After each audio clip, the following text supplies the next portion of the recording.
বিহালীৰ বুৰৈঘাটত উলংগ অৱস্থাত মহিলাৰ মৃতদেহ উদ্ধাৰ বিহালী সমষ্টিৰ অন্তৰ্গত বুৰৈঘাটত আজি ৰাতিপুৱা এগৰাকী মহিলাৰ মৃতদেহ সম্পূৰ্ণ উলংগ অৱস্থাত উদ্ধাৰ হয়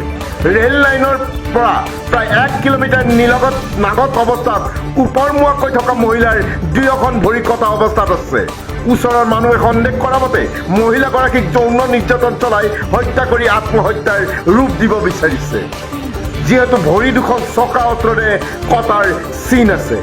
ৰাতিপুৱাই বিহালী থানাৰ আৰক্ষীয়ে আহি প্ৰত্যক্ষ কৰি যায় যদিও ৰেল আলিৰ কাষত থকা বাবে ৰেলৱে আৰক্ষীৰ দ্বাৰাহে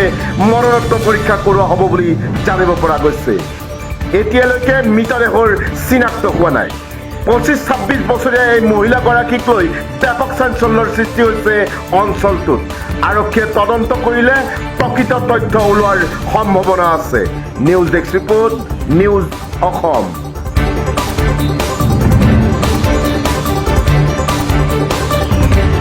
আমি ৰাতিপুৱা শুই উঠি পেলাই চাইছোঁ যে কোনোবাই কৈ আছে যে কিবা এটা ইয়াত মাইকী মানুহ এজনী মৰিছে তাৰপৰা আমি আহি চাই পেলাই চাইছোঁ যে সঁচা ক'ৰ হয় ক'ৰ নাজানো আমি নাজানো কি মানুহ ক'ৰ কথা কেনেকুৱা আহিছে কি হ'ল সেইবিলাক আমি একো নাজানো কিন্তু আমি ৰাতিপুৱা চাইছোঁ এনেকুৱা ঘটনা ছেক্ৰেটাৰী আহিছে পুলিচ আহিছে চাইছে ফটো চটো উঠাই লৈ গ'ল ইমানেই কথা